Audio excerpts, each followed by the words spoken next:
யக்ஷினி இரவு. அன்னைக்கு இரவு மற்ற நாட்களோட இரவை விட ரொம்ப இருட்டா இருந்தது. அது ஏன்னு எனக்கு தெரியல. அமைதியான காட்டுக்கு நடுவுல ஒரு வீடு இருந்தது. அந்த வீட்டில் லைட் எரிஞ்சிட்டு இருந்தது. கடந்த ஒரு மாதங்களா அந்த வீட்டில் ஏதோ வினோதமா நடந்துகிட்டு இருக்கு. ஒவ்வொரு நாள் நள்ளிரவு ஆனதும் அந்த வீட்டில் இருக்கிற லைட்லாம் ஒளிர ஆரம்பிச்சது. அது மட்டும் இல்லாம அந்த வீட்டில் ஒரு குழந்தையோட அழுகுரல் கேட்குது. அந்த வீட்டுக்கு வெளியில காட்டு நாய்களும் ஓநாய்களும் இருந்தது. வௌவால்கள் அந்த வீட்டை சுற்றி பறந்துகிட்டு இருந்தது. அதுல ஒரு வௌவால் வீட்டுக்குள்ள நுழைய முற்படும் போது ஜன்னல் கண்ணாடியில இடிச்சு கீழே விழுந்துருது. அந்த வீட்டுக்குள்ள சமீரோட மனைவி சந்தியா ரொம்ப வருத்தத்தோட உட்காந்துக்கிட்டு இருந்தாங்க. கையில தன்னோட குழந்தைய வச்சுக்கிட்டு அதை சமாதானப்படுத்த முயற்சி பண்ணிக்கிட்டு இருந்தாங்க. ஒவ்வொரு நாள் நைட்டும் இதே தான் நடந்துகிட்டு இருக்கு. திடீர்னு நள்ளிரவு ஆனா மட்டும் அந்த குழந்தை ஏன் அழுகுது அப்படின்னு சந்தியாவுக்கு ஒன்றும் புரியல. சந்தியாவோட கணவர் சமீர் அந்த வீட்டோட அடித்தளத்தில் இருக்கிற ஒரு ரூம்ல இருக்காரு. அவர் ஒவ்வொரு நாள் தூங்க போகும்போதும் எங்க இருந்தோ 2 கருப்பு கோழிகளை பிடிச்சிட்டு வருவாரு. சமீருக்கு அவரோட மனைவி சந்தியாவை பார்க்கறதுக்கு கூட நேரம் இல்லை. காய்ச்சலோட இருக்கிற தன்னோட குழந்தைய கூட அவர் பார்க்க வரவே இல்லை. அவர் அண்டர் கிரவுண்ட்ல இருக்கிற ரூம்லயே தான் எப்பவுமே இருப்பாரு. இதனால சந்தியா அந்த குழந்தைய தான் ரூம்ல படுக்க வச்சுட்டு அண்டர் கிரவுண்டுக்கு வராங்க. அவர் என்ன இந்த ரூம் பக்கத்துல கூட வரக்கூடாதுன்னு சொல்லிருக்காரு. ஆனா இன்னைக்கு ராத்திரி இதுக்குள்ள அவர் என்னதான் பண்றாருன்னு கண்டிப்பா நான் தெரிஞ்சுக்கிட்டு தான் ஆகணும். சந்தியா தனக்கு தானே இப்படி சொல்லிட்டு அந்த ரூம்குள்ள போறதுக்காக கதவை திறக்க முயற்சி பண்றாங்க. அப்ப திடீர்னு அந்த ரூம்ல இருந்து ஒரு குரல் கேக்குது. நிறுத்து சந்தியா! இப்படி ரூம்குள்ள இருந்து சமீர் சத்தமா கத்துறாரு. அதை கேட்ட உடனே சந்தியா ரொம்ப பயந்து போய் 2 அடி பின்னாடி எடுத்து வைக்கிறாங்க. அமைதியா இங்க இருந்து போயிடு, இனிமே திரும்ப வரவே வராத. சமீர் இப்படி சொன்னதை கேட்டு சந்தியா அழ ஆரம்பிக்கிறாங்க. உடனே அவங்களோட ரூமுக்கு போயிடுறாங்க. அப்புறம் தன்னோட குழந்தைய கையில எடுத்து வச்சு அந்த குழந்தைய கட்டி பிடிச்சு அழ ஆரம்பிக்கிறாங்க. எனக்கு தெரியாது நீ என்ன சொல்ற சமீர். எனக்கு தெரியும் நம்ம கிட்ட இருக்கிறது எல்லாமே நம்ம இழந்துட்டோம். ஆனா உன்னோட குழந்தை மட்டும் உன்னோட மனைவியை நீ மறந்துடணும்னு அதுக்கு அர்த்தம் கிடையாது. இந்த நாளை பாக்குறதுக்காக தான் நான் எல்லாருக்கூடயும் சண்டை போட்டு நான் உன்னை கல்யாணம் பண்ணனா. இப்படி சந்தியா தனக்கு தானே சொல்லிக்கிட்டு சத்தமா அழ ஆரம்பிக்கிறாங்க. அந்த வீட்டோட அண்டர் கிரவுண்ட்ல இருக்கிற ஒரு ரூம்ல சமீர் ஒரு வட்டத்தை போட்டு அரை நிர்வாணமா உட்காந்துக்கிட்டு பூஜை பண்ணிக்கிட்டு இருக்காரு. அவருக்கு முன்னாடி ஒரு மண்டபோடும் சிவப்பும் அப்புறம் 2 கோழியும் 8 விளக்கும் எரிஞ்சிட்டு இருந்தது. அவர் அக்னிகுண்டத்துக்கு பின்னாடி உட்காந்துக்கிட்டு மந்திரங்களை சொல்லிக்கிட்டு இருந்தாரு. வீட்டோட மேல் தளத்துல இருக்கிற சந்தியாவுக்கு இது எதுவுமே தெரியாது. சமீர் அண்டர் கிரவுண்ட்ல இருக்கிற ரூம்ல உட்காந்துக்கிட்டு என்ன பண்ணிட்டு இருக்காங்க அப்படின்னு சந்தியா யோசிக்க ஆரம்பிக்கிறாங்க. இந்த வீட்டுக்கு இவங்க 2 பேரும் குடி வரதுக்கு முன்னாடி சமீர் ரொம்ப நல்லா தான் இருந்தாரு. சமீர் அப்பெல்லாம் வேலைக்கு போயிட்டு இருந்தாரு. அதுக்கப்புறம் அவர் வேலையை விட்டுட்டு பிசினஸ் பண்ணலாம்னு தான் ஃப்ரெண்ட்ஸ் கிட்ட 1 கோடி ரூபாய் கடன் வாங்கியிருந்தாரு. அப்புறம் பிசினஸும் பண்ணாரு. அப்புறம் அவரோட ஃபேக்டரியில ஒரு தீ விபத்து ஏற்பட்டுச்சு. அதனால அவருக்கு ஃபுல்லா லாஸ் ஆயிடுச்சு. கடன் கொடுத்தவங்களாம் அவர்கிட்ட கேட்க ஆரம்பிச்சிட்டாங்க. ஆனா அவரோட அக்கௌண்ட்ல சுத்தமா பணமே இல்லை. தன்னோட ஃபேமிலியை ரன் பண்ற அளவுக்கு கூட அவர்கிட்ட பணம் இல்லை. அதனால வீட்டில் இருக்கிறதுக்கே அவருக்கு ரொம்ப கஷ்டமா இருந்தது. அப்புறம் மெதுவா பணம் கொடுத்த எல்லாரும் சமீரோட வீட்டுக்கு வந்து சமீரை மிரட்ட ஆரம்பிச்சாங்க.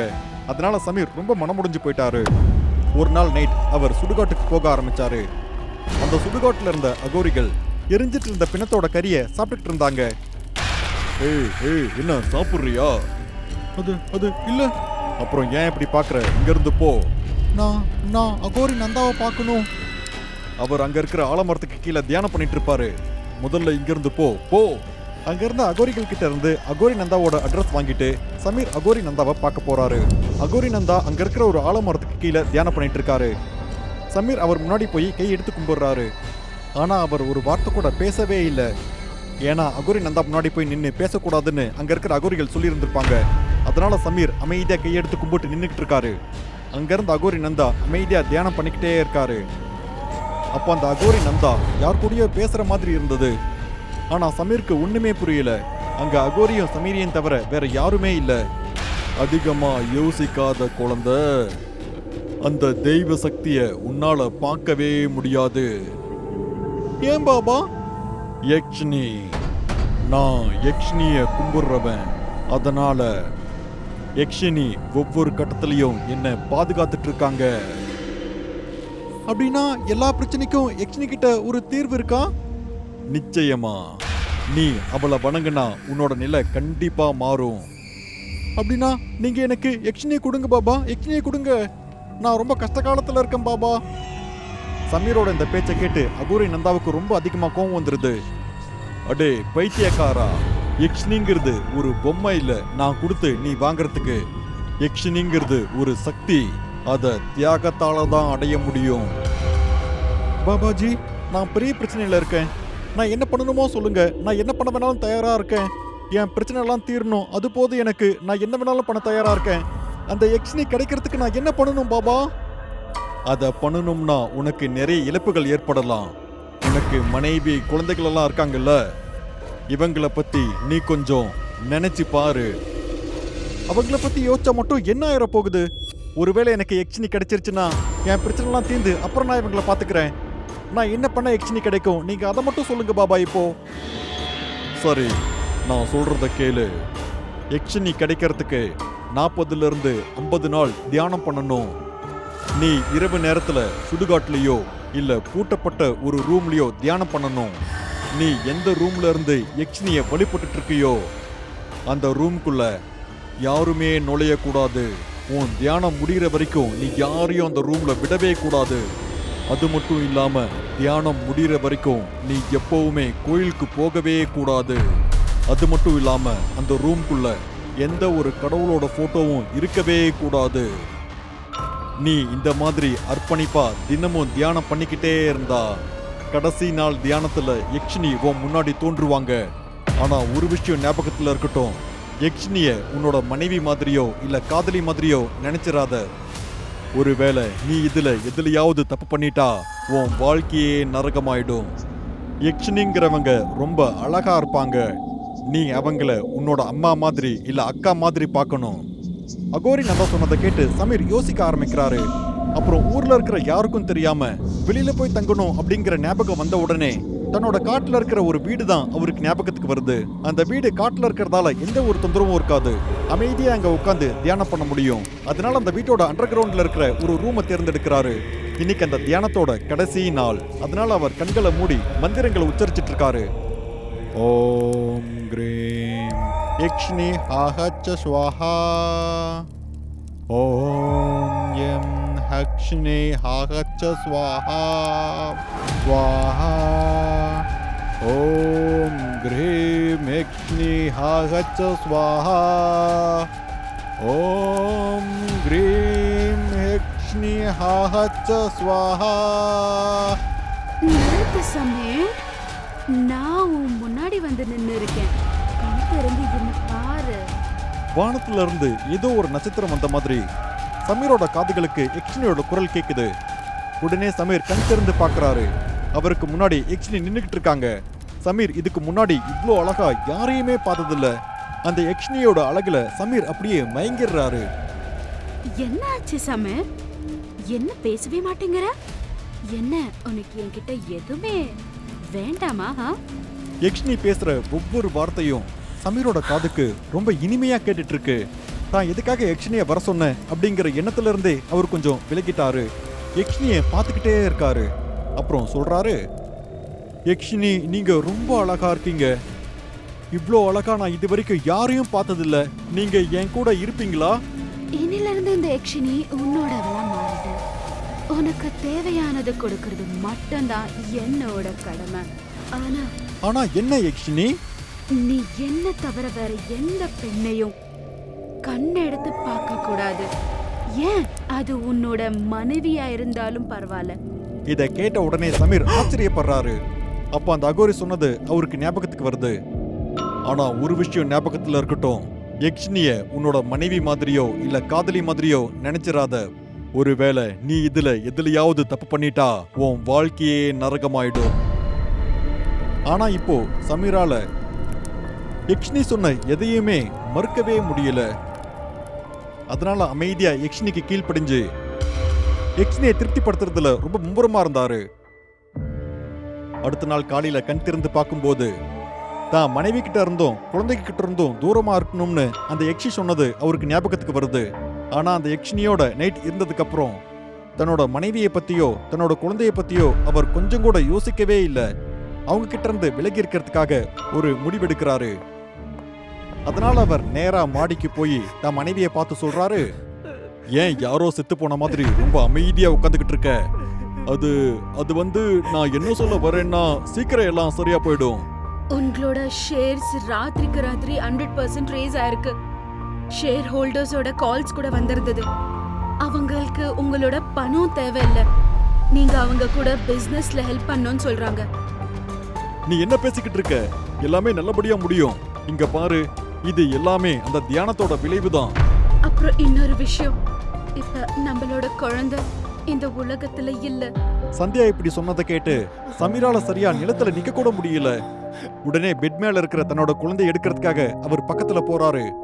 ஆனா அவர் குழந்தையை தூக்காம சந்தியா கிட்ட கேக்குறாரு, என்ன இது, என்னாச்சு? உன்னால ஒரு குழந்தை கூட சரியா பாத்துக்க முடியாதா? நீலாம் எந்த மாதிரியான பொண்ணும்? ஏன் குழந்தையா? நான் எந்த மாதிரி பொம்பளைன்னு நீ நினைச்ச? உனக்கு என்ன பத்தி தெரியும்னு நினைச்ச சமீர். எல்லாத்தையும் விட்டுட்டு நான் உனக்காக வந்தேன். நீ கஷ்டப்படும் போது எல்லாமே நான் உன் கூட நின்னேன். ஆனா நீ என்ன பண்ணி வச்சிருக்க? எங்களை கூட்டிட்டு வந்து இந்த காட்டுல அடிச்சு வச்ச. சாப்பிடுறதுக்கு சாப்பாடு இல்ல, குடிக்க தண்ணி இல்ல. ஆனா ஒரு மாசமா நீ எங்க போனன்னு எங்களுக்கு தெரியாது. உன் குழந்தைக்கு ஜுரம் வந்து ட்ரீட்மெண்ட் கொடுக்க முடியாம கஷ்டப்பட்டு அவன் செத்து போயிட்டான். நீ வந்து என்ன கேக்குறியா? நீ எந்த மாதிரி பொம்பளைன்னு சொல்லி? சீ சமீர், உன்னை போய் விரும்பி கல்யாணம் பண்ணிக்கிட்டேன்னு நினைச்சாலே எனக்கு ரொம்ப வெக்கமா இருக்கு. இப்படி சொல்லிட்டு சந்தியா அந்த குழந்தையை எடுத்துக்கிட்டு அந்த வீட்டை விட்டு வெளியே போயிடுறாங்க. சந்தியா அழுதுகிட்டே வீட்டை விட்டு வெளியே போனாங்க. இத பார்த்த சமீரும் கூட அழ ஆரம்பிச்சாரு. ஆனா தன்னோட மனைவி தன்னை விட்டு போறத சமீர் கொஞ்சம் கூட தடுக்கவே இல்லை. அவர் ரொம்ப அமைதியா இருந்தாரு. தன்னோட குழந்தை இறந்துருச்சு அப்படிங்கிற வருத்தம் சமீருக்கு ரொம்ப அதிகமா இருந்தாலும் கூட சந்தியா தன்னை விட்டு போனதை நினைச்சு சமீர் சந்தோஷப்படுறாரு. அவர் எதிர்பார்த்ததும் கூட அதுதான். அப்புறம் அன்னைக்கு ராத்திரி ஒரு மூலையில உட்கார்ந்து யக்ஷினியை பத்தி யோசிச்சுக்கிட்டு இருந்தாரு. அப்ப திடீர்னு அந்த யக்ஷினி அவருக்கு முன்னாடி வந்தாங்க. அப்புறம் யக்ஷினியும் சமீரும் சந்தோஷமா இருக்க ஆரம்பிச்சாங்க. அதுல சமீர் அவரோட குழந்தைய பத்தி மறந்தே போயிட்டாரு. நாட்கள் போக போக சமீர் அந்த ஊர்லயே மிகப்பெரிய பணக்காரன் ஆயிட்டாரு. அந்த சிட்டியோட நடுவுல ஒரு பெரிய வீடு கட்டினாரு, பெரிய கார் வாங்கினாரு. அப்புறம் பார்க்கெல்லாம் போக ஆரம்பிச்சாரு. யாரெல்லாம் சமீருக்கு கடன் கொடுத்து சமீரை கொல்லணும்னு நினைச்சிட்டு இருந்தாங்களோ இப்ப அவங்க எல்லாரும் சமீரை பார்க்கறதுக்காக அவர் வீட்டு வாசல்ல காத்துக்கிட்டு இருந்தாங்க. இப்ப சமீர் ரொம்ப பணக்கார மனுஷன். அவர் பணக்காரனானதும் தனக்கு ஒரு துணை வேணும் அப்படின்னு ஆசைப்பட்டாரு. அவர் யக்ஷினி கூட என்னதான் இருந்தாலும் அவருக்கு ஒரு துணை வேணும்னு அவர் நினைச்சாரு. யக்ஷினியை விட்டு அவர் தூரமா போகணும்னு ஆசைப்பட்டாலும் ஒவ்வொரு நைட்டும் அந்த யக்ஷினியோட இருக்கணும் அப்படிங்கிறது அவருக்கு எழுதப்படாத ஒரு விதியா இருந்தது. ஒரு நாள் காலையில அவர் எந்திரிச்ச உடனே அவருக்கு அவரோட மனைவி சந்தியாவோட ஞாபகம் வருது. அப்ப அவர் தன்னோட குழந்தையை நினைச்சு அழ ஆரம்பிக்கிறாரு. அந்த எண்ணத்துல இருந்ததால அவர் ஒரு நாள் நைட் யக்ஷினியை தொடவே இல்லை. அதனால யக்ஷினி மறைஞ்சு போயிட்டாங்க. அப்புறம் சமீரும் தூங்கிட்டாரு. அப்ப திடீர்னு யாரோ ஒருத்தங்க தான் பக்கத்துல இருக்கிற மாதிரி அவர் உணர்றாரு. அப்புறம் யாரோ ஒருத்தங்க அவரோட கழுத்தை பிடிச்சு நெருக்கிற மாதிரி அவருக்கு தோணுது. அப்ப அவரால் எதுவுமே பேச முடியல. தன்னை காப்பாத்திக்கிறதுக்கு தான் கழுத்தை நெரிச்சிட்டு இருக்கவங்களோட கையை பிடிச்சாரு. ஆனா அவர் கழுத்துக்கிட்ட எந்த ஒரு கையும் இல்ல. அப்புறம் சத்தமா கத்திக்கிட்டு தூக்கத்துல இருந்து எந்திரிக்கிறாரு. அப்ப அதிகமா மூச்சு வாங்கிட்டு இருக்கு. அப்ப யக்ஷினி அவர் முன்னாடி உட்காந்துக்கிட்டு சத்தமா சிரிக்க ஆரம்பிக்கிறாங்க. புரிஞ்சுதா சமீர்? நான் இல்லனா உன்னோட கதி இதுதான். எல்லாமே நீ எழுந்துடுவ. கடைசியில சாவு மட்டும்தான் மிச்சம் இருக்கும். நானா உன்கிட்ட வரல, நீயா கூப்பிட்டு வந்த. இதுக்கு மேல எனக்கு கண்டிப்பா விடுதலை கிடையாது. உன் கூட தான் என்னோட வாழ்க்கை. நீ என் கூட தான் இருக்கணும், ஞாபகம் வச்சுக்கோ. இல்லைன்னா அவ்வளவுதான். தான் இப்ப எந்த நிலைமையில இருக்கேன் அப்படிங்கிற விஷயம் இப்பதான் சமீருக்கு புரிய வருது. தனக்கு முன்னாடி இருக்கிறது ஒரு சின்ன பள்ளம் இல்ல, அது ஒரு பெரிய கிணறுன்னு அவர் புரிஞ்சுக்கிட்டாரு.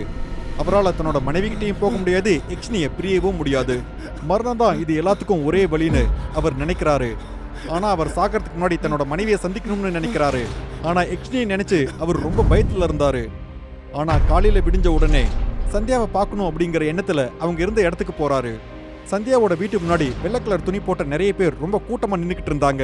அந்த கூட்டத்துக்கு நடுவுல அவர் போய் சந்தியாவோட வீட்டை எட்டி பார்க்கறாரு. அங்க சந்தியாவோட சடலம் இருந்தது. சந்தியா தன்னோட குழந்தை இறந்ததை நினைச்சு ரொம்ப வருத்தப்பட்டு அவங்களும் இறந்து போயிட்டாங்க. சந்தியா இப்படி இறந்து கிடக்கிறத பார்த்து சமீர் ரொம்ப வருத்தப்படுறாரு. என்ன செய்யறது அப்படின்னு ஒன்றும் புரியாம அவர் அந்த வீட்டை விட்டு ரொம்ப வேகமா வெளியே ஓடி போறாரு. நேரா அந்த சுடுகாட்டுக்கு போய் நிக்கிறாரு. அந்த சுடுகாட்டுல இருந்த அகோரி நந்தா காசிக்கு போயிருந்தாரு. அதனால சமீர் மறுபடியும் அவரோட வீட்டுக்கு போய் சோஃபாவில் உட்காந்து அழ ஆரம்பிச்சாரு. அப்ப திடீர்னு அங்க இருக்கிற ஒரு கத்தி எடுத்து தன்னோட கையிலேயே அவர் அறுத்துக்கிறாரு. என்ன பண்ற சமீர்? எதுக்காக சாகணும்னு நினைச்ச? இந்த மாதிரி ஒரு அழகதான நீ தேர்ந்தெடுத்த. இப்ப என்ன விட்டு போகிறேன்ற? என்ன ஆச்சு உனக்கு? உன்னோட அழகை பார்த்து எனக்கு பைத்தியம் பிடிச்சு போயிடுச்சு. நான் என்னோட நிஜ வாழ்க்கையே தொலைச்சிட்டேன். இப்ப என்னோட வாழ்க்கையில எனக்கு எந்த ஒரு சந்தோஷமும் இல்ல. இப்ப என்னால நிம்மதியாவும் இருக்கவே முடியல. உன் கூட இருந்த எந்த நாளும் உண்மையான நாட்கள் இல்ல. என்னை நேசிச்ச என் மனைவி என்னை விட்டுட்டு போயிட்டா. என்கிட்ட பணம் இல்லாத போதும் அவ என்னை நேசிச்சா. இப்ப அவளே இல்லாத போது நான் ஏன் வாழணும்? நான் இந்த உலகத்தை விட்டு போறேன். என் பையன் கிட்ட போறேன், என் மனைவி கிட்ட போறேன்.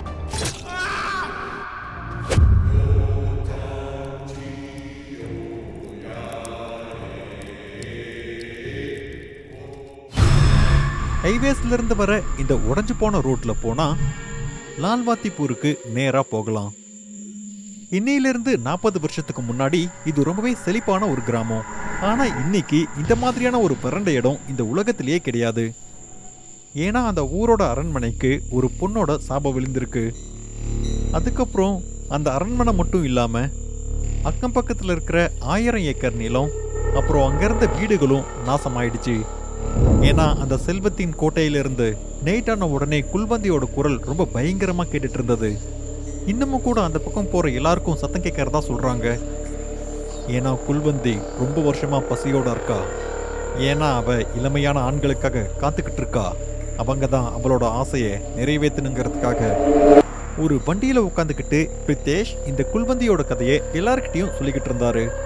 இவர் தான் இந்த வண்டியில உட்காந்துட்டு இருந்த டாக்குமெண்ட்ரி டீமோட ரைட்டர். இவர் எந்த மாதிரி இந்த கதையை சொல்லிக்கிட்டு இருந்தாருன்னா, அந்த வண்டியில உட்காந்துட்டு இருந்த எல்லாருக்கும் வேர்த்து குட்டிக்கிட்டு இருந்தது. அப்போ திரிசா சொல்றாங்க, எல்லாம் இவ்ளோ பயங்கரமா இருந்தா நாம எதுக்காக போகணும்? அவங்க சொல்றத கேட்டு டாக்குமெண்ட்ரி டீம்ல இருக்கிற எஸ் சொல்றாரு, இங்க பாரு, நமக்கு 4 மடங்கு சம்பளம் யாருமே கொடுக்கறது இல்ல. நீ பயத்தை இப்படியே வச்சுக்கோ, அப்பதான் பாக்குற ஆடியன்ஸ்க்கு பயங்கரமா தெரியும். எஸ் ஒரு கையில சிகரெட் வச்சுக்கிட்டு திரிஷா கிட்ட இந்த விஷயத்த சொல்லிக்கிட்டு இருக்காரு. ஏதோ குல்வந்தினா அவருக்கு பயமே இல்லாத மாதிரி. அந்த வண்டி மெதுவா அப்படியே லால்வத்திப்பூருக்கு போயிட்டு இருக்கும் போது மெதுவா வானிலை மாற ஆரம்பிக்குது. அப்போ வானத்துல கருமேகங்கள் சூழ ஆரம்பிக்குது. அப்போ காட்டுல விலங்குகள் எல்லாம் ரொம்ப சத்தமா கத்த ஆரம்பிக்குது. அப்போ ரமன் வண்டிய ஒரு ஆலமரத்துக்கிட்ட போய் நிறுத்திடுறாரு. அப்போ அந்த வண்டிக்கு மேல கலைகள்லாம் வட்டமிட ஆரம்பிக்குது. அப்ப ரமன் பின்னாடி திரும்பி எஸ் கிட்ட சொல்றாரு, சார், இதுக்கு மேல வண்டி போகாது, நீங்க தான் நடந்து போயாகணும். நான் இங்கேயே உங்களுக்காக காத்துட்டு இருக்கேன், நீங்க போயிட்டு வாங்க. அரண்மனை வரைக்கும் கூட்டிட்டு போய் விட சொல்லி எஸ் ரமன் கிட்ட சொல்லிக்கிட்டு இருந்தாரு. ஏன்னா ஷூட்டிங்க்கு தேவையான எல்லா பொருட்களும் அந்த வண்டியில தான் இருக்கு. ஆனா ரமன் அதுக்கு ஏத்துக்கல. 2 மடங்கு பணம் அதிகமா கொடுக்குறேன்னு சொல்லியும் ரமன் அதுக்கு ஒத்துக்கல. சார், நாங்க உயிர் வாழ தான் சம்பாதிக்கிறோம். உயிர் போனதுக்கு அப்புறம் பணம் இருந்து என்ன பிரயோஜனம்? அப்புறம் வாழ்க்கைக்கு அர்த்தமே இருக்காது.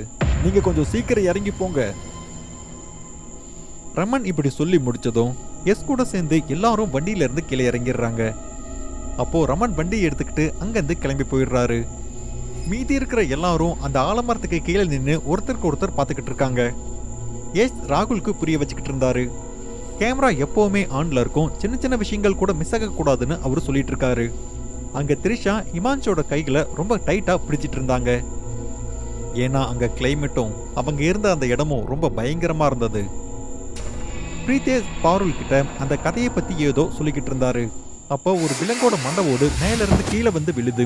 அதை பார்த்து பயந்து போய் ரொம்ப சத்தமா கத்துறாங்க. அவங்க அப்படி கத்துனதால அங்க இருந்த எல்லாரும் அவங்களையே பார்த்துக்கிட்டு இருந்தாங்க. அவங்க ரொம்பவே பயந்து போயிருந்தாங்க. என்ன பண்றதுனே தெரியாம அங்க இருக்கிற எல்லாரும் அங்கேயும் இங்கேயும்னு பார்த்துக்கிட்டு இருந்தாங்க. இது எங்க இருந்து வந்திருக்கும்னு யோசிச்சு எல்லாரும் ஏதோ ஒரு கதை கட்டுறதுக்கு முன்னாடி, அட பயப்படாதீங்க, இது விலங்கோட மண்டவோடு எங்க வந்து விழுந்திருக்கும். கைஸ், வாங்க முன்னாடி போகலாம். ராத்திரி ஆகிறதுக்கு முன்னாடி நாம அந்த அரண்மனைக்கு போகணும். எஸ் சொன்னதை கேட்டு இமான்சு காமெடி டோன்ல சொல்றாரு, அட அங்கதான் போயிட்டு இருக்கோம். குல்வந்தியோட வாசனை நம்மள இழுக்குது இல்ல. அப்புறம் அவளோட இரவு உணவா என்னையே வேட்டையா எடுத்துக்கணும்னு நான் ஆசைப்பட்டுட்டு இருக்கேன். இமான்சு இப்படி சொன்னதை கேட்டு அங்கிருந்த எல்லாரும் சிரிச்சுக்கிட்டு இருந்தாங்க. பயந்து போயிருந்த திரிஷாவும் இப்ப கொஞ்சம் அமைதியாயிட்டாங்க. ஆனா இப்பவும் கூட அவங்களோட முகத்துல பயம் தெரிஞ்சுக்கிட்டே தான் இருந்தது. அப்போ அங்கிருந்த பிரித்தேஷ் கொஞ்சம் முன்னாடி வந்து, அந்த ஆலமரத்திலிருந்து ஒரு கயிறை எடுத்து அவரோட கையில கட்டிக்கிறாரு. ஏசப்போ சத்தம் போட்டு கூப்பிடுறாரு. அப்புறம் எல்லாரும் முன்னாடி நடந்து போறாங்க. அவங்க வழியில எத்தனை வீடை பார்த்தாலும் அந்த வீட்டோட கதவு திறந்துதான் இருந்தது. அப்புறம் எல்லா வீட்டுக்கு வெளியவும் ஒரு கையோட தடயம் இருந்தது. அப்புறம் யஷோட ஷூட்டும் ஆரம்பிச்சிடுச்சு. அப்போ இமான்சு ஒரு கிரைம் ரிப்போர்ட்டர் மாதிரி பயங்கரமா ட்ரெஸ் பண்ணிட்டு இந்த கதைகளை சொல்ல ஆரம்பிச்சாரு. இன்னைக்கு நாம பார்க்க போற இந்த பேய் தான் வாசனையால எல்லாத்தையுமே வசியம் பண்ணக்கூடிய ஒரு பேய். அப்ப யாரோ ஒருத்தங்க சத்தமா கத்துற சத்தம் கேக்குது. அப்ப இமான்சு சொல்றாரு, குல்வந்தி ஏற்கனவே இளமையான பசங்களை வேட்டையாட ஆரம்பிச்சிட்டா போல. இந்த குல்வந்தியோட பயங்கரமான கதையை நாங்க உங்களுக்கு சொல்ல போறோம், தொடர்ந்து பாருங்க. இப்படி சொல்லிட்டு ஹிமான்சு கட் பண்ண சொல்லி செய்ய காமிக்கிறாரு. அப்புறம் சொல்றாரு, இவ்ளோ நேச்சுரலா யாருப்பா கத்துனது? பிரித்தேஷ் எதுவும் சொல்றதுக்கு முன்னாடி கேஷ் அவரோட தோல் மேல கை வைக்கிறாரு. அமைதியா இருக்க சொல்லி அவர்கிட்ட செய்ய காமிக்கிறாரு. அப்புறம் அவர் இமான்சு கிட்ட சொல்றாரு, நாங்க தான் லவுட் ஸ்பீக்கர் ஆன் பண்ணியிருந்தோம், சரி வா நம்ம போகலாம். எல்லாருமே அந்த கோட்டையோட வாசல் கிட்ட நின்னுகிட்டு இருந்தாங்க. யஷ் அந்த கதவை திறக்கிறதுக்காக அந்த கதவை தள்ளி விடுறதுக்கு போறதுக்கு முன்னாடி அந்த கதவு தன்னாலேயே திறந்துக்குது. யஷ் தான் அந்த கதவை திறந்தாருன்னு எல்லாருமே நினைச்சுக்கிட்டு இருந்தாங்க. எல்லாருமே ஒரு எக்ஸைட்மெண்ட்டோட அந்த அரண்மனைக்குள்ள போனாங்க. ஆனா பிரித்தேஷ்க்கு இந்த விஷயம் தெரிஞ்சிருந்தது. அப்புறம் 2 பேரும் ஒருத்தருக்கு ஒருத்தர் கண்ணிலேயே சைகை பண்ணிட்டு 2 பேரும் உள்ள போனாங்க. அந்த அரண்மனை உள்ள இருந்து பார்க்கும்போது ரொம்பவே அழகா இருந்தது. ரொம்ப அழகான சுவர்கள், 2 பக்கமும் படிகள் இருந்தது. அப்புறம் எல்லா பக்கமும் அழகான போட்டோக்கள் மாட்டி வச்சிருந்தாங்க. ஆனா ரொம்ப வருஷமா மூடப்பட்டிருந்த இந்த பயங்கரமான கோட்டையை இன்னைக்கு இவங்க எல்லாரும் போய் திறந்திருந்தாங்க. இவங்க 6 பேரும் ஏதோ ஒரு ஃபிலிம் செட்டுக்குள்ள போன மாதிரி நினைச்சுக்கிட்டு இருந்தாங்க. ஆனா வரப்போற ஆபத்தை பத்தி இவங்களுக்கு எதுவுமே தெரியாம இருந்தது. அதனாலதான் யாரும் எந்த பயமும் இல்லாம அவங்க அவங்களோட வேலையை பார்த்துக்கிட்டு இருந்தாங்க. பாருல் அந்த அரண்மனையை போட்டோ எடுத்துக்கிட்டு இருந்தாங்க. அப்புறம் த்ரிஷா இமான்சுவோட கையை பிடிச்சுக்கிட்டு அந்த அரண்மனையோட படிக்கட்டுல ஏறிக்கிட்டு இருந்தாங்க. அப்புறம் இன்னொரு பக்கம் யஷும் பிரித்தேஷும் அந்த அரண்மனையை ரொம்ப கவனமா பார்த்துக்கிட்டு வந்தாங்க. அவங்களுக்கும் என்ன நடக்க போகுதுன்னு தெரியாது. அப்போ ரித்தேஷ் யஷை பார்த்து சொல்றாரு, பெரிய ஆபத்து வரத்துக்கு முன்னாடி நம்ம இந்த இடத்துல இருந்து கிளம்பி போயிடலாம். யஷோட முகத்திலையும் கவலை ரொம்ப நல்லாவே தெரிஞ்சுக்கிட்டு இருந்தது. அவர் இதுக்கு முன்னாடி எவ்வளவோ பயங்கரமான கதைகளை ஷூட் பண்ணியிருந்தாலும் அவருக்கு இது ரொம்பவே புதுசா இருந்தது. அவர் அந்த இடத்துல ஏதோ வித்தியாசமா உணர்றாரு. யஷ் பிரித்தேஷ் சொன்னதை மனசுல யோசிச்சுட்டு இருக்கும்போது அப்போ திடீர்னு அங்க ஏதோ ஒரு கருப்பு நிழல் கடந்து போன மாதிரி அவங்க 2 பேருக்கும் தோணுது. என்ன போகுதுன்னு யஷ் பின்னாடி திரும்பி பார்க்கும்போது அந்த இடத்துல இருந்த ஒரு சிலை தடுமாறி அவர் மேல விழ வருது. அந்த சிலை கரெக்டா யஷ் மேல விழ வரும்போது பிரித்தேஷ் கரெக்டா யஷை பின்னாடி இழுத்து அவரோட உயிரை காப்பாத்திடுறாரு. அப்போ அந்த சிலை கீழே விழுறதுக்கு பதிலா நேரா மறுபடியும் அதோட இடத்துக்கு போயிடுது. இதை பார்த்து பாருல அப்படி உறைஞ்சு போயிடுறாங்க. அப்புறம் கத்தி மயக்கம் போட்டு கீழே விழுந்துடுறாங்க. அங்க கிளைமேட் இன்னும் மோசமாயிட்டு இருந்தது. ரொம்ப வேகமா காத்து வீச ஆரம்பிச்சது. அப்புறம் வெளியே இருட்டிக்கிட்டே வந்தது. யஷ் அந்த இடத்துல இருந்து வேகமா ஓடி கீழே விழுந்திருந்த பாருல எழுப்புறாரு. அப்புறம் பிரித்தேஷ் கிட்ட சொல்றாரு, நம்ம இப்பவே இங்க இருந்து கிளம்பிடலாம். இமான்சு, த்ரிஷா, ராகுல் எல்லாரையும் கூப்பிடுங்க. ஒரு நிமிஷம் கூட நம்ம இனிமே இங்க இருக்க முடியாது. யஷ் இப்படி சொல்லிட்டே இருக்கும்போது இவ்வளோ நேரமா திறந்திருந்த அந்த கதவு திடீர்னு வேகமா மூடிக்குது. அவங்க எல்லாருமே அப்ப உள்ளதா இருந்தாங்க. அப்ப பிரித்தேஷ் கத்துறாரு, இல்ல யாரோ ஒருத்தங்க குல்வந்தியோட ரூம் கதவை திறந்துட்டாங்கன்னு நினைக்கிறேன். அதனால என்ன? அத பத்தி நான் ரொம்ப நல்லாவே படிச்சிருக்கேன். இனிமே நம்ம யாரும் உயிரோடவே இருக்க மாட்டோம். இங்க அவளோட ரூம்ல ஒரு பாக்ஸ் இருக்கு. நாம அந்த பாக்ஸை தேடி கண்டுபிடிச்சே ஆகணும். அதுல 2 பேரோட கை தடயங்கள் இருக்கு. அதை கண்டுபிடிச்சிட்டோம்னா அதுல இமயமலையில இருந்து வந்த ஒரு பாபாவோட ஆசீர்வாதம் இருக்கு. இதுக்கு முன்னாடி இந்த அரண்மனைக்கு வந்தவங்க அந்த பாக்ஸ் தேடி தான் வந்தாங்க. ஆனா அவங்க உயிரோட இல்ல. ஆனா அந்த பாக்ஸ் இங்க தான் இருக்கு. ஏதாவது வழி இருக்குன்னு நம்ம கண்டிப்பா முயற்சி பண்ணி தான் ஆகணும். அங்க இருக்கிற பாருலுக்கு இன்னும் சுயநினைவு வரல. சில நேரத்துல கண்ணை திறந்து பார்த்துட்டு இருந்தாங்க, சில நேரத்துல மூடி இருந்தாங்க. அதனாலதான் யஷ் அவங்கள அங்க சோஃபாவில் படுக்க வச்சாரு. அப்புறம் அந்த பாக்ஸை தேட ஆரம்பிச்சாரு. மேல இமான்சுவும் த்ரிஷாவும் ரொமான்ஸ் பண்ணிக்கிட்டு இருந்தாங்க. அவங்க குல்வந்தியோட ரூம்ல இருந்தாங்க. ஆனா அது அவங்களுக்கு தெரியாது. இமான்ஸுக்கு அந்த ரூம்ல இருக்கும்போது ரொம்ப வித்தியாசமா தோணுச்சு. 40 வருஷமா பூட்டியிருந்த இந்த அரண்மனையில எப்படி இந்த ரூம் மட்டும் இவ்வளோ டெக்கரேட் பண்ணியிருக்கு அப்படின்னு அவருக்கு ரொம்ப சந்தேகமா இருந்தது. அந்த பெட் மேல பூ, அப்புறம் கேண்டில், நல்ல வாசனையோட ஊதுபத்தி, அப்புறம் அது கூட சேர்ந்து நல்ல மியூசிக்கும் வந்தது. இது எல்லாத்தையும் பார்த்து அவரால் நம்பவே முடியல. இதெல்லாம் எப்படி நடந்துட்டு இருக்குன்னு அவருக்கு ரொம்ப சந்தேகமா இருந்தது. அவர் அடுத்து எதுவும் யோசிக்கிறதுக்கு முன்னாடியே த்ரிஷா திடீர்னு அவங்கள கட்டி பிடிச்சிக்கிறாங்க. அதனால அவர் யோசிச்சிருந்த எல்லாத்தையும் மறந்து போயிடுறாரு. அவர் காதல்ல மயங்கி போயிருந்தாரு. கேலரியில இவ்வளோ நேரம் சுத்திட்டு இருந்த ராகுல் அவரோட கேமராவை ரோல் பண்ணிக்கிட்டு குல்வந்தியோட ரூம்க்கு அவர் வந்துடுறாரு. அப்போ அங்க இருந்த த்ரிஷா அப்புறம் இமான்ஸோட ரொமான்ஸை அவர் கேப்சர் பண்ணிடுறாரு. அவங்க 2 பேரோட பிரைவேட் மொமெண்ட்டை அவர் ரெக்கார்ட் பண்ணிக்கிட்டே தான் இருந்தாரு. அப்போ திடீர்னு த்ரிஷா கிட்ட இருக்கிற ஒரு சேஞ்சை ராகுல் கவனிக்கிறாரு. ஒன் பீஸ் போட்டிருந்த த்ரிஷாவோட உடம்புல திடீர்னு சாரி வந்துடுது. அப்புறம் அவங்க நெத்தியில குங்குமம், அப்புறம் கண்கள் எல்லாம் ரொம்ப பயங்கரமா இருந்தது. அவங்க கிட்ட மாறின இந்த எல்லா மாற்றத்தையும் சேர்ந்து அவங்க இமான்ஸுவை லவ் பண்ற விதமும் மாறி இருந்தது. அவங்க ரொம்ப விசித்திரமா இமான்ஸு கிட்ட நடந்துக்க ஆரம்பிச்சாங்க. இதெல்லாம் பார்த்து ராகுலுக்கு வேர்க்க ஆரம்பிச்சது. இருந்தாலும் அது எல்லாத்தையும் ரெக்கார்ட் பண்ணிட்டு இருந்தாரு. அப்ப அந்த இமான்ஷு த்ரிஷாவை விட்டு தூரமா வரத்துக்கு முயற்சி பண்ணிக்கிட்டு இருந்தாரு. ஆனா த்ரிஷாக்குள்ள இருந்த அந்த குல்வந்தி அவரை விடுறதுக்கு தயாரா இல்ல. இமான்சு அடுத்து எதுவும் பண்றதுக்கு முன்னாடியே குல்வந்தியோட பற்கள் நீளமாகி அப்படியே அவங்க அவரோட கழுத்தை கடிச்சுக்கிட்டு இருந்தாங்க. அப்ப இமான்சு அங்கேயே துடிதுடிச்சு இறந்து போறாரு. குல்வந்தியோட பார்வையில இருந்து ரொம்ப தூரத்துல இருக்கிறதா ராகுல் நினைச்சுக்கிட்டு இருந்தாரு. ஆனா குல்வந்தி ஒரே செகண்ட்ல பின்னாடி திரும்பி ராகுலை பார்த்துக்கிட்டு இருந்தாங்க. அவர் அப்ப அப்படியே பறந்து போய் ஹாலில் விழுந்துடுறாரு. அப்புறம் அவரோட தலையில இருந்து ரத்தம் வர ஆரம்பிச்சது. அவரோட உயிர் போற அந்த நிலைமையில அவர் இத சொன்னாரு. த்ரிஷா த்ரிஷா த்ரிஷா அது அது அது வந்து த்ரிஷா அது த்ரிஷா என்ன அது. யஷ் அப்புறம் பிரித்தேஷ் ராகுல் உயிரை விடுறத பார்த்துக்கிட்டு இருந்தாங்க. அதை தவிர அவங்களால வேற என்ன பண்ண முடியும். அப்ப திடீர்னு யஷோட பார்வை டேபிளுக்கு கீழே இருந்த ஒரு பாக்ஸ் மேல போகுது. அதுல 2 பேரோட கை தடயங்கள் இருந்தது. யஷ் அந்த பாக்ஸை எடுத்துக்கிட்டு பாருளை நோக்கி நடந்து போறாரு. பாருள் பாருள் கண்ண தீர, நம்ம இங்க இருந்து போயாகணும். யஷ் இப்படி சொல்லிட்டே இருக்கும்போது அந்த பாக்ஸ் மேல ஏதோ எழுதியிருக்கிறத பாக்குறாரு. அதுல என்ன எழுதியிருக்குன்னா, குல்வந்தி திரும்ப திரும்ப வந்துகிட்டே தான் இருப்பாங்க. டோசி குடும்பத்தோட கடைசி வாரிசை பழி வாங்கி அவங்களோட வன்மத்தை தீர்த்துக்கிற வரைக்கும்.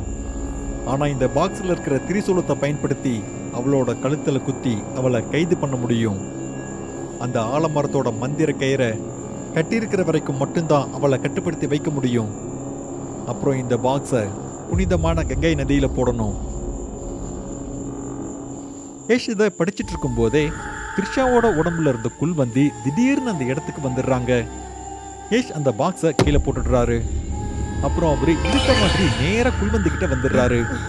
அப்புறம் அவரோட கழுத்தை பிடிச்சு குல்வந்தி அவங்களோட கையால இறுக்கிட்டு இருந்தாங்க. அப்ப பிரித்தேஷ் அந்த பாக்ஸை பாக்குறாரு.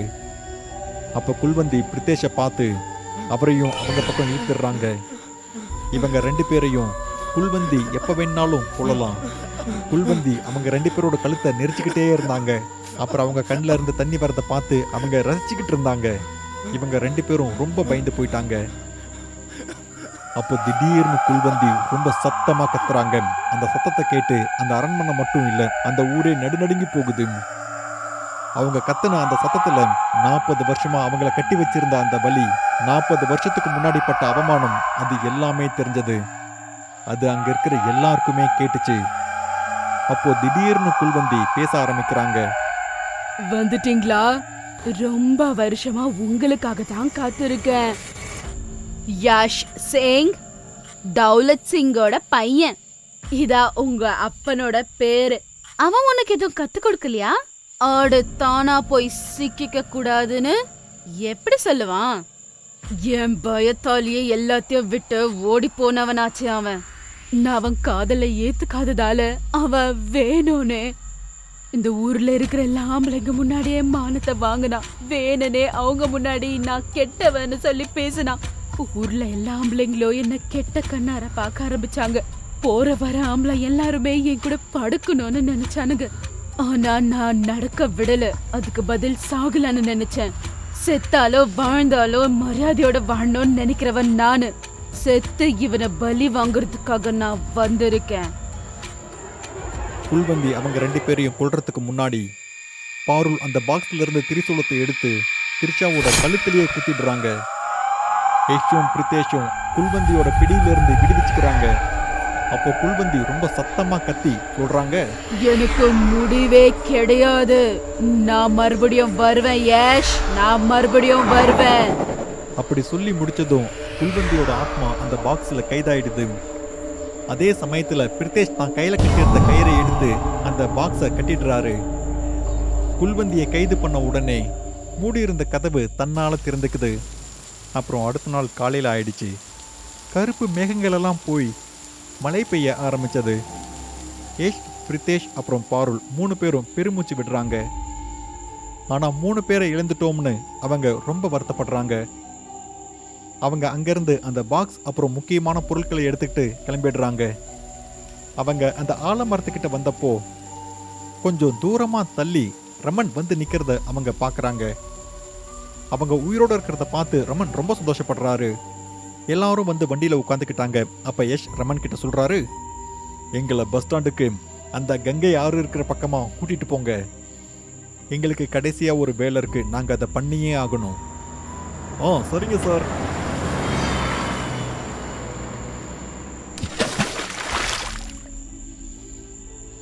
அவரோட அப்பா பண்ண பாவத்திலிருந்து யஷால தப்பிக்க முடியுமா? இல்லைன்னா அவரோட உயிரை அவர் கண்டிப்பா இழந்தே தீருவாரா? இது உங்களுக்கு கண்டிப்பா தெரிய வரும் அடுத்த எபிசோட்ல. என்னோட வாழ்க்கையே மாத்திர மாதிரி ஒரு சம்பவம் நடந்தது. அந்த சம்பவம் தான் இந்த கதை. சரியா 20 நாட்களுக்கு முன்னாடி சீனியர் இன்ஸ்பெக்டர் சுகந்த் அப்படிங்கிற பேர்ல மக்களுக்கு என்ன தெரியும். ஆனா இன்னைக்கு சுகந்தன் மட்டும்தான் என்ன சொல்றாங்க. இது எல்லாத்துக்கும் காரணம் அந்த ஃபோன் கால் தான். இப்பெல்லாம் நீ என்ன நிறைய காக்க வச்சிட்டு இருக்கியே, என்ன விஷயம்? நான் போர் அடிக்கிறேனா இல்ல உனக்கு அதிக பணம் தேவைப்படுதா? நான் இதை படுக்கையில படுத்துக்கிட்டே நான்சி கிட்ட கேட்டேன். அவளை யாரோ ஃபாலோ பண்ணிட்டு இருக்கிற மாதிரி அவ ரொம்ப வேகமா ரூம்குள்ள நுழைஞ்சா. அவ ரொம்ப வேகமா மூச்சு வாங்கிட்டு இருந்தா. அப்புறம் அவ என்கிட்ட சொன்னா, வேணாம் பரவாயில்ல, நீங்க வேற கஸ்டமர்ஸ் விட எனக்கு பணம் அதிகமா தான் கொடுக்குறீங்க. அது மட்டும் இல்ல, உங்க கூட அவளை கஷ்டப்பட வேண்டிய அவசியம் கூட இல்ல.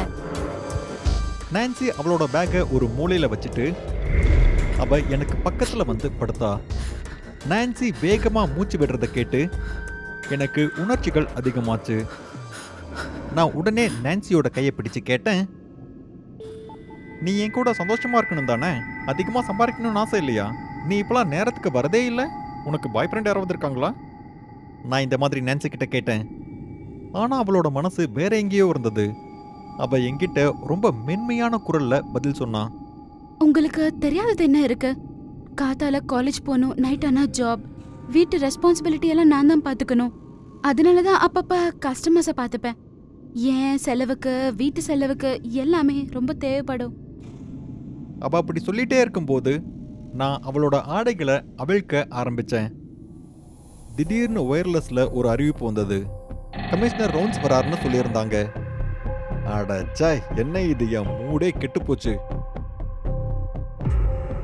நான் ரொம்ப எரிச்சலோட எந்திரிச்சு என்னோட ட்ரெஸ்ஸை போட்டேன். நான் இப்படி கிளம்புறத பார்த்து அந்த நான்சி இப்படி சொன்னான், இன்னைக்கு கூட பாதியில விட்டுட்டு போறீங்க? அட, கமிஷனர் ரவுண்ட்ஸ் வராரு. நான் மட்டும் இப்போ ஸ்டேஷன்ல இல்லைன்னா என் மேல எஃப்ஐஆர் போட்டுருவாங்க. இந்த பணத்தை எடுத்துக்கோ, நீ உன் வீட்டுக்கு போ.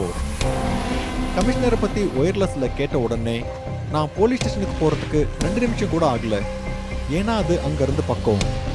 நான் ஸ்டேஷனுக்கு போய் பார்த்த உடனே அங்க கமிஷனர் வரல அப்படின்னு தெரிய வந்தது. எனக்கு அப்ப என்ன பண்றதுனே தெரியல. நான் என் அதிர்ஷ்டத்தை தொலைச்சிட்டேன். நான் அந்த இடத்துல இருந்து வந்திருக்க கூடாதுன்னு தோணுச்சு. அப்புறம் நான் சேர்ல உட்காந்து அப்படியே தூங்க ஆரம்பிச்சேன்.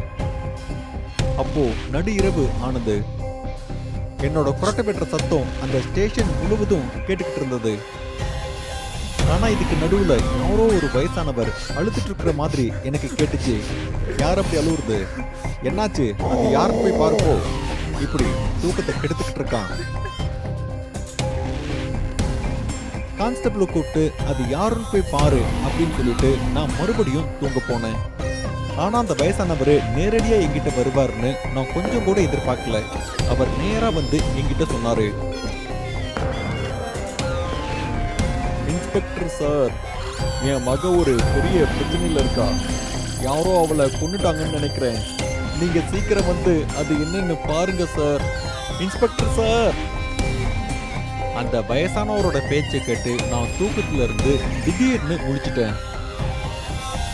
அட, இந்த நடுராத்திரியில எதுக்கு தூக்கத்தை கெடுத்துக்கிட்டு இருக்க? நேரா வீட்டுக்கு போய் தூங்கு, என் தூக்கத்தை கெடுக்காத. நான் அந்த வயசானவரை அந்த இடத்துல இருந்து போக சொல்லி திட்டினேன். ஆனா அந்த வயசானவர் திடீர்னு என் முன்னாடி ஒரு பொண்ணோட போட்டோவை வச்சாரு. சார், இது என்னோட பொண்ணு நிஷா. அவ பகல்ல காலேஜுக்கு போறா, அப்புறம் ராத்திரியில கால் சென்டர்ல வேலை பார்க்கறா. அவளோட காலேஜ் செலவையும் என்னோட மருந்துகள் செலவையும் அவ தான் பாத்துக்கிறா. அவ தினமும் சரியான நேரத்துக்கு வீட்டுக்கு வந்துருவா. ஆனா இன்னைக்கு ஏன் நேரத்துக்கு வரலன்னு தெரியல. அது மட்டும் இல்லாம அந்த ஃபோன் கால், அது என்ன ரொம்ப குழப்பி விட்டுடுச்சு சார். அந்த வயசானவர் காட்டின போட்டோல இருந்தது வேற யாரும் இல்ல, அது அந்த நான்சி தான்.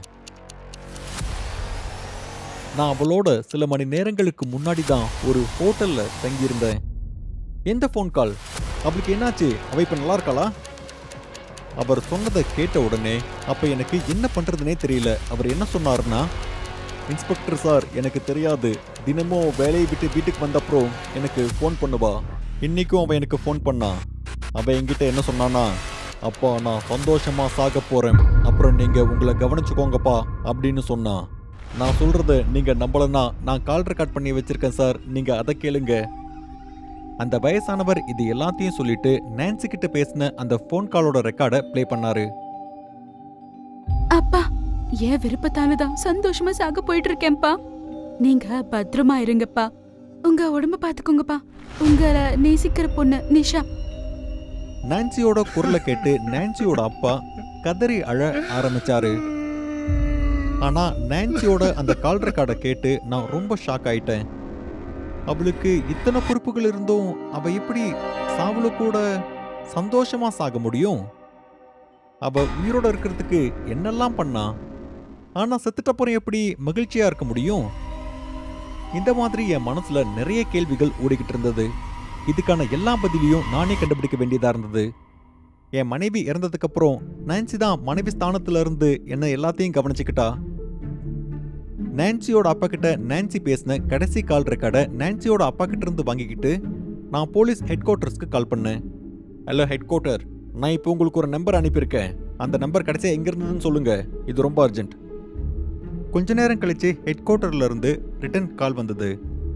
நான் அனுப்புன அந்த செல்போன் நம்பரை வச்சு நான்சி கடைசியா எங்க தங்கிட்டு இருந்தா அப்படிங்கிற இன்ஃபர்மேஷன் எனக்கு கிடைச்சது. அங்கிள், என் கூட வாங்க. நான்சி கடைசியா எங்க இருந்தான்னு கண்டுபிடிச்சிட்டேன். நாம அங்க போனா கண்டிப்பா ஏதாவது தகவல் கிடைக்கும்.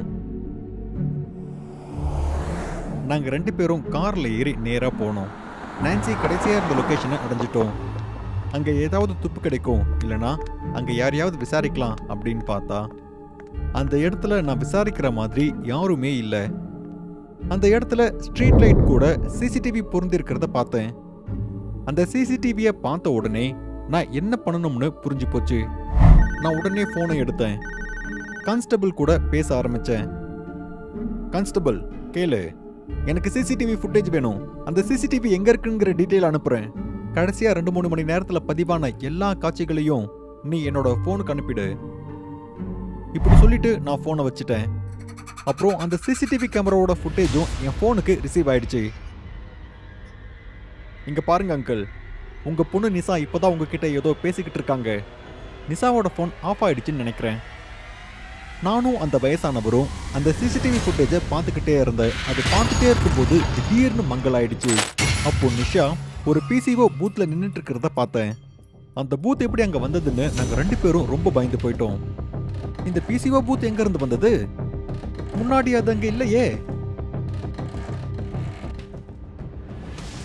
இது எங்க 2 பேருக்கும் ரொம்ப ஆச்சரியமா இருந்தது.